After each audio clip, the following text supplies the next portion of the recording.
Desafios. Oferecimento Forte Leve. É muito mais caixa d'água.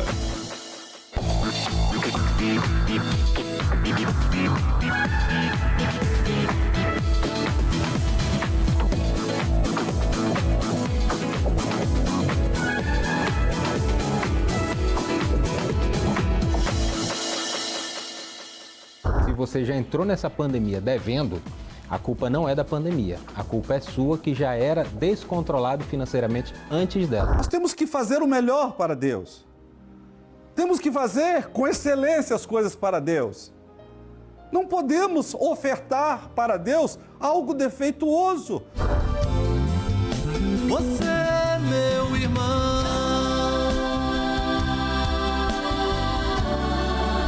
faz parte de mim.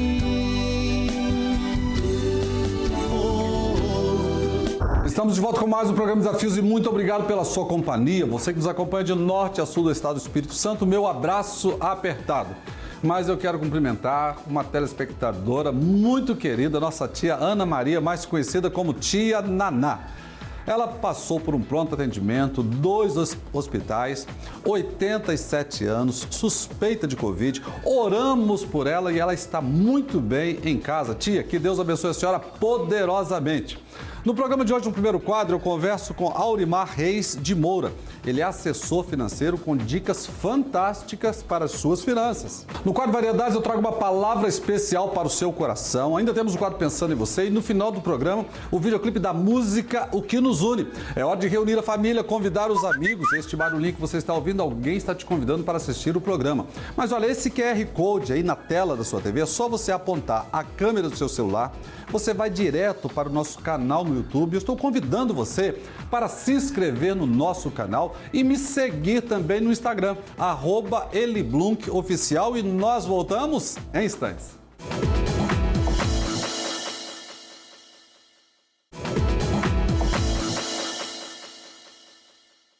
A partir desse momento tem um bate-papo com o assessor financeiro Aurimar Reis de Moura. Aurimar, uma alegria receber no programa Desafios. Igualmente, pastor. E olha, nós estamos aqui já até cumprimentando, tomando posse que nós estamos livres dessa pandemia. Em nome de Jesus, é verdade. Para encorajar quem está em casa, está nos assistindo. É verdade. Não é isso? Exatamente. Aurimar, quantos anos você atua no mercado financeiro? Pastor, eu atuo há 20 anos, estou completando mês que vem 21 anos de mercado financeiro.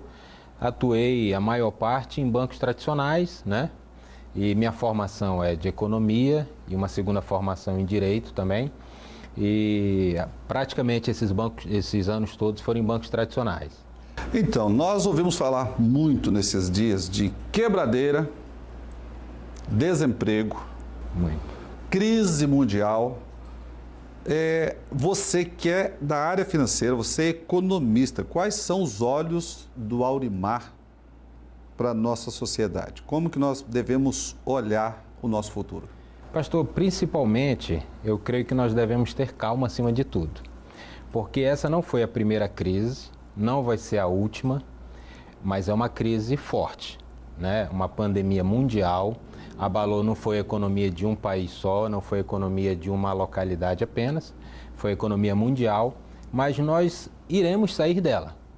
O mundo não vai ser mais o mesmo, consequentemente as economias também não vão ser mais as mesmas.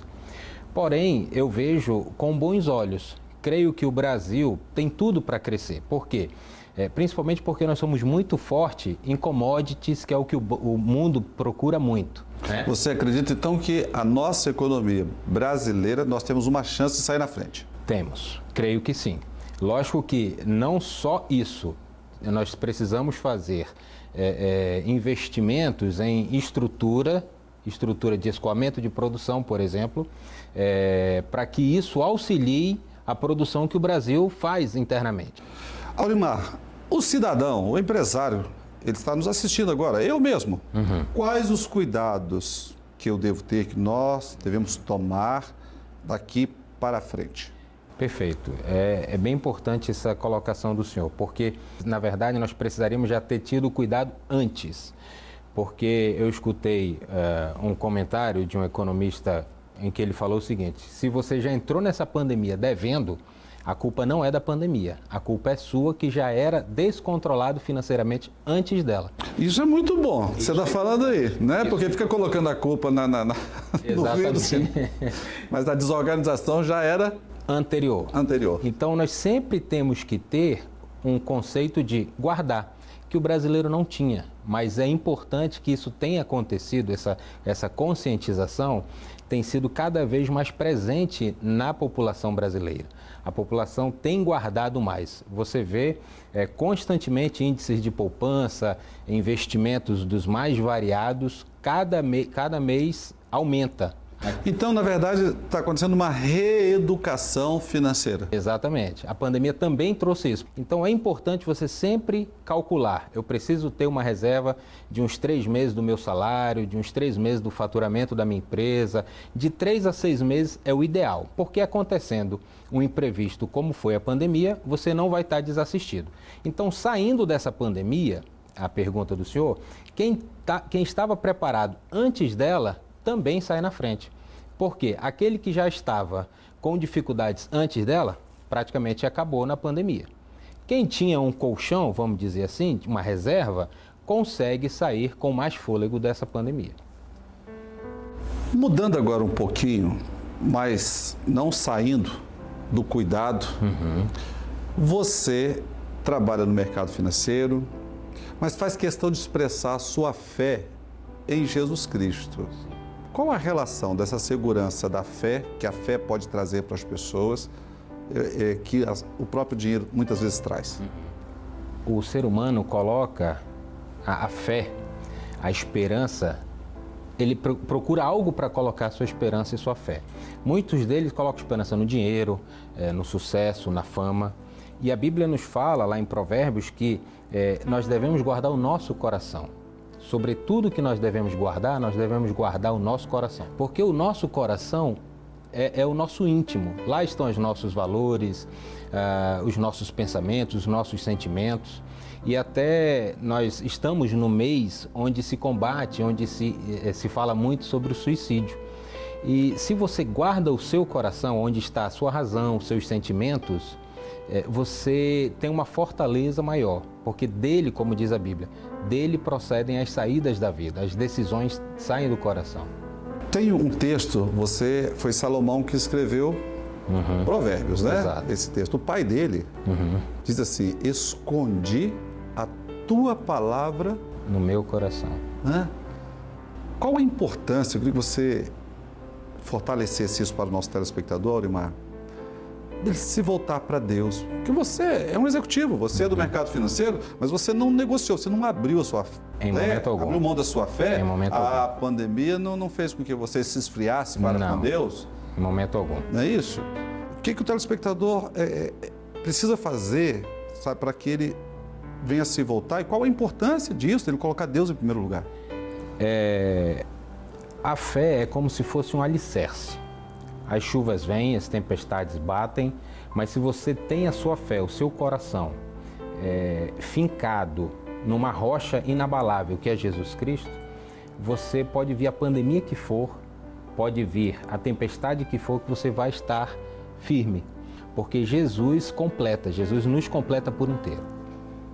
E o que ele precisa fazer em casa, então, para ele ter essa fé, receber a Jesus Cristo e ter esse coração fortalecido para com Deus e protegê-lo das pressões e até das pandemias?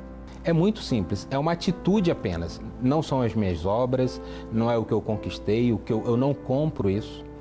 É pela graça. Jesus já conquistou isso por nós. É isso que é tão simples que as pessoas tentam dificultar. E não, é muito simples. Basta entregar o coração, pedir para que Jesus venha e habite no nosso coração. Ela tem que querer, tem que ter a intenção. Sim. Desejar e assumir esse compromisso com Deus. Exatamente. Não é isso? Basta isso.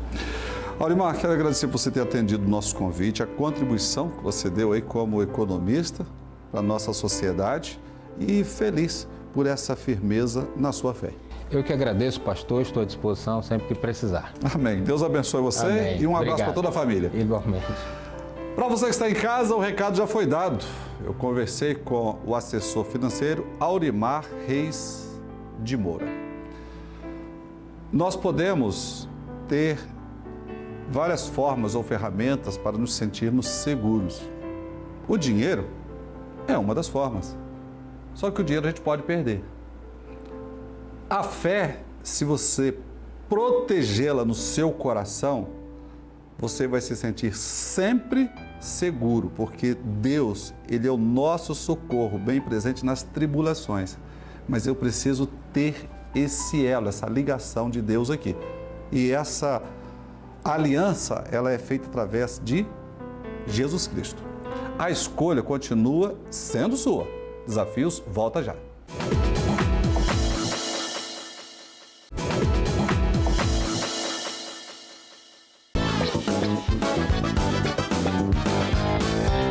Qual deve ser a nossa visão ao realizar as coisas para Deus?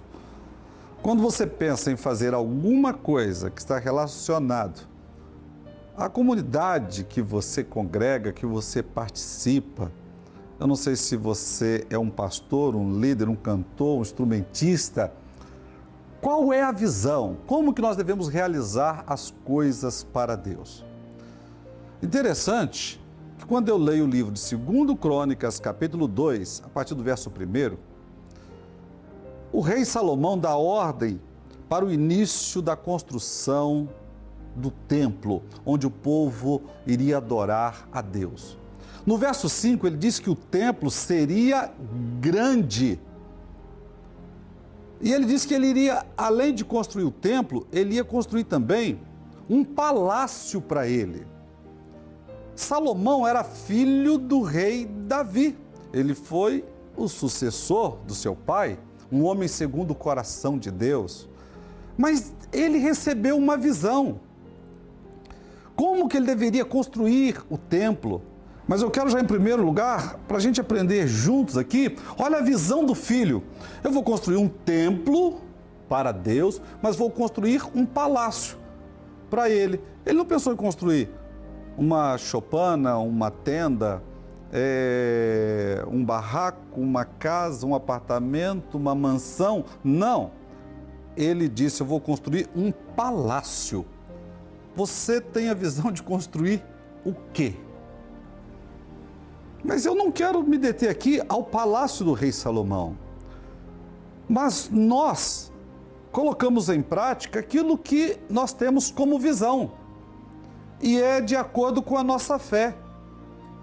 Mas que visão é essa quando eu, estou fazendo as coisas para Deus? No verso 5 do capítulo 2 de 2 Crônicas, Salomão, ele dá ordem no 1 e no 5 ele diz, o templo será grande. Ele pensava em fazer as coisas grandes para Deus. E quando nós damos continuidade, lendo, todo o texto, aí você vai ver que o pai passou toda a visão, preparou o filho para que ele fosse o construtor, deixou tudo preparado, os projetos, os materiais, deixou muito ouro, prata, ele deixou tudo organizado para que o filho pudesse edificar um templo em honra ao nosso Deus. Olha as palavras do rei Davi, porque dizia Davi, Salomão, meu filho, ainda é moço e tenro, e a casa que se há de edificar para o Senhor deve ser magnífica em excelência. Na Nova Versão Internacional diz extraordinariamente magnífico, famoso e cheio de esplendor. Olha a visão que o pai passou para o filho. Ele preparou o filho para que fosse o construtor do templo, mas como que ele deveria construir esse templo? Um templo que fosse grande, que fosse magnífico, que fosse extraordinário. E essa é a visão, que nós precisamos ter quando nós vamos realizar as coisas para Deus. Não podemos fazê-las de qualquer maneira. O profeta Jeremias diz assim, maldito aquele que faz a obra do Senhor relaxadamente. Salomão entendeu que ele não poderia fazer para Deus qualquer coisa. que ele não poderia fazer para Deus, sabe, de qualquer maneira. Ele entendeu, ele falou, precisa ser extraordinariamente magnífico. E isso me leva a pensar no último profeta do Antigo Testamento, Malaquias, quando, através do profeta, Deus se revela ao povo de uma forma reprovando a atitude do povo, porque eles vinham oferecer os seus sacrifícios e traziam animais defeituosos. E Deus usa o profeta Malaquias para mostrar a indignação dele quanto ao comportamento daquelas pessoas que pensam que estão adorando a Deus, mas trazendo uma oferta defeituosa. Eu me recordo, uma certa ocasião, uma pessoa queria doar uma máquina de ar-condicionado para a igreja. E falou assim, olha pastor, tem um defeitozinho, só precisa dar uma manutenção. Sabe o que eu disse? Joga no lixo. A casa de Deus não é depósito de lixo.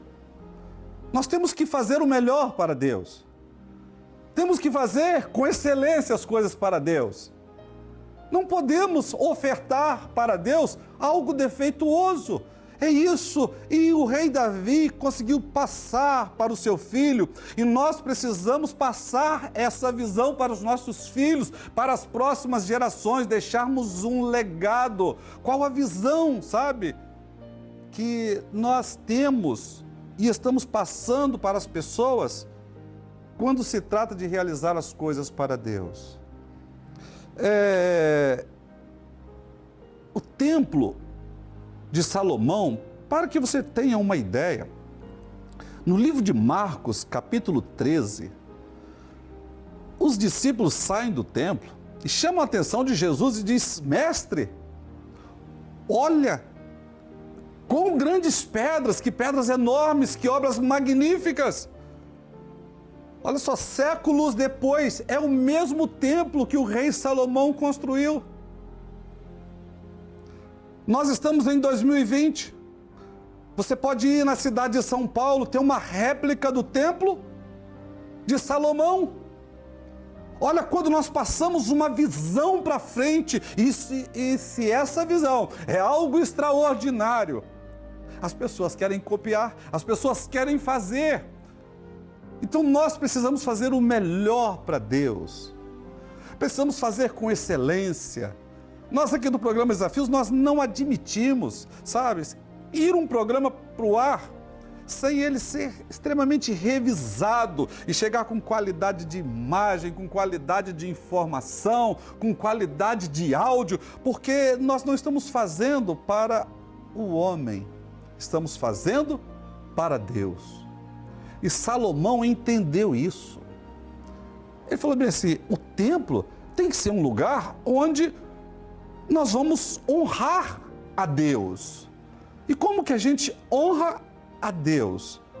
Honrar a Deus, prestar um culto, essa ideia de templo, foi Deus quem inspirou o homem para isso. Começou com Moisés e depois o primeiro templo físico para o povo de Israel, e nós entendemos que nós somos o Israel de Deus, o povo de Deus, um lugar para nós adorarmos a Deus. Deus deu toda a inspiração para que Davi detalhasse tudo para que o seu filho pudesse fazê-lo. E aí a gente fica perguntando, por que esse monte de templos?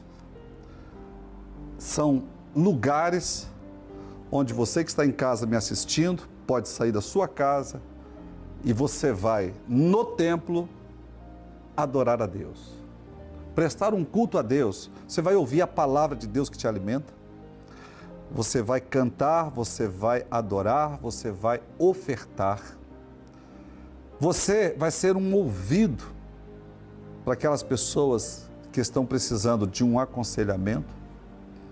Quantas obras sociais são realizadas a partir do templo?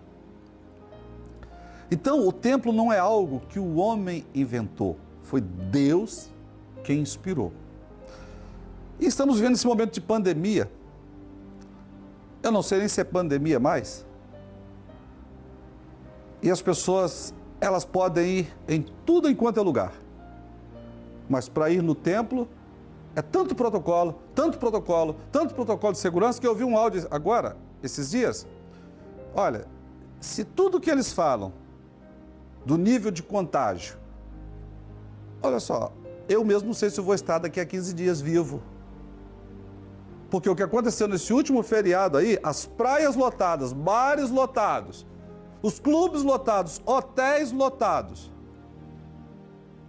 Mas para ir ao templo adorar a Deus, nós às vezes usamos de tantas justificativas e temos tanto medo.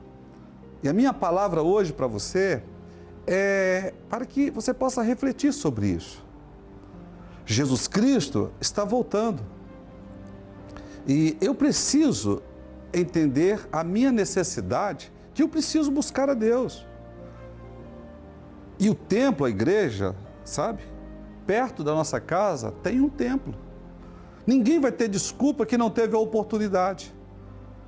Essa história começa lá com Davi passando a visão para Salomão e estamos nós em 2020 e eu, para a glória do Senhor, tenho o privilégio também de ser pastor e estar na igreja para juntos prestarmos um culto a Deus. Mas com qual visão? Com a visão de fazermos coisas extraordinárias, magníficas e fazermos as coisas para Deus com excelência. Que Deus te abençoe.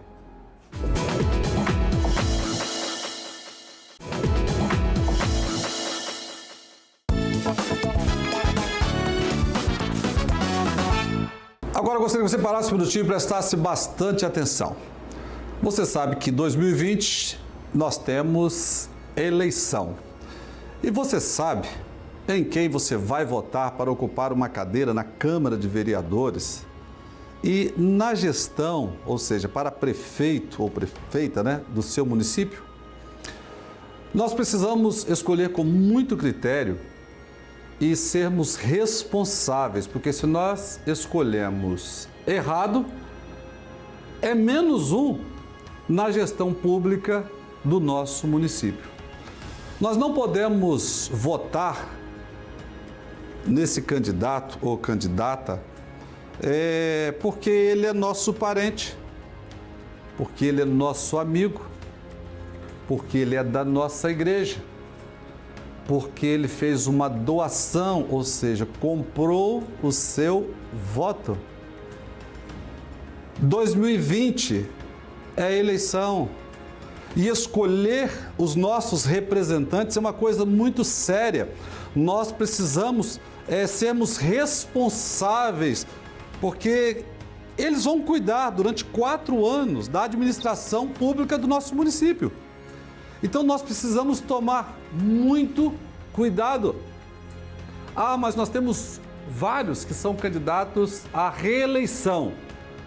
Esses são mais fáceis de nós identificarmos se eles merecem ou não o nosso voto. E não é porque ele não cumpriu alguma promessa de campanha, porque nem sempre consegue mesmo, porque às vezes não depende do candidato.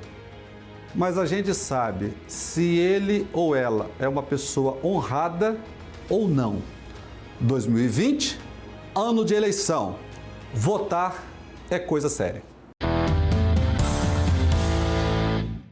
Posso ser o chefe do poder mais importante da República, mas o homem do Brasil é Deus.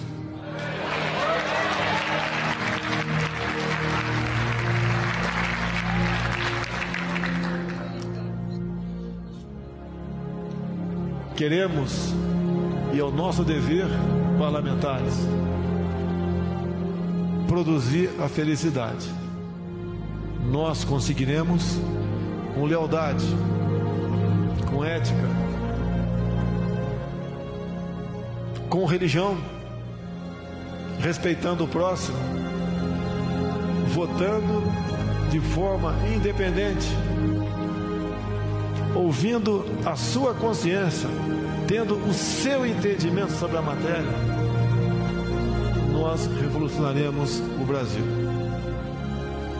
Repito, ninguém tem o que nós temos. Deus foi muito generoso para conosco. Para mim, o triplo. A lei da segunda vida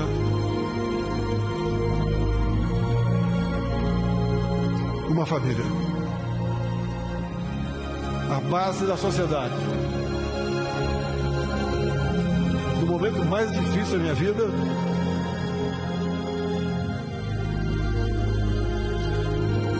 eu só pedia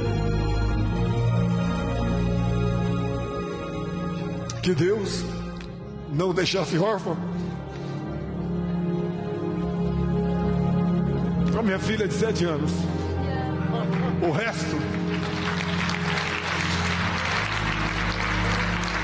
com amigos, com brasileiros de verdade e com Deus no coração, nós superaremos os obstáculos.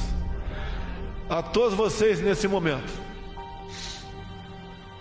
é motivo de honra, de orgulho e de satisfação vê-los juntamente comigo, publicamente aceitando Jesus nessa casa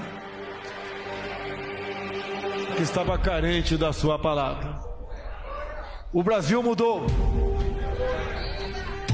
Temos um governo, um presidente que é leal ao seu povo, que reconhece os seus militares e que acredita em Deus. Isso pode não ser muito, mas para nós é tudo.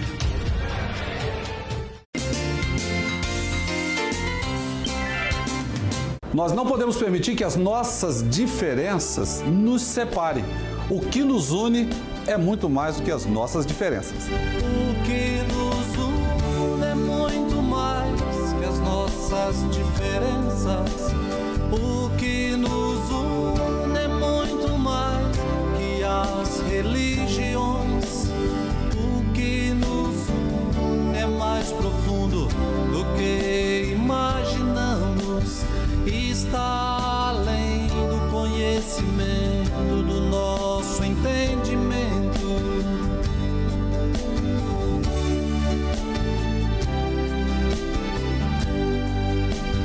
O que nos une é muito mais que as nossas diferenças.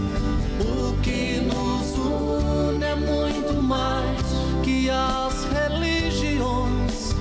O que nos une é mais profundo do que imaginamos.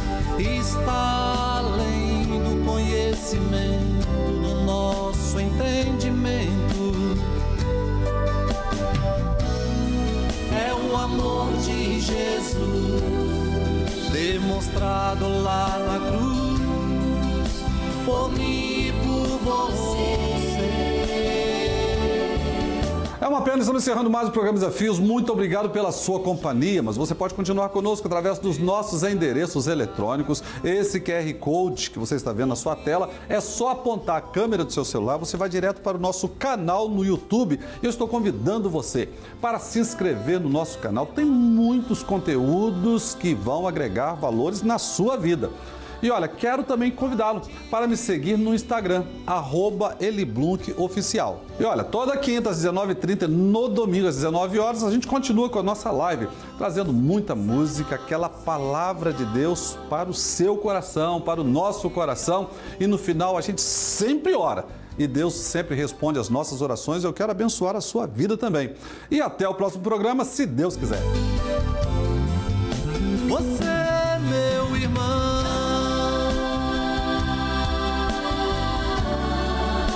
faz parte de mim.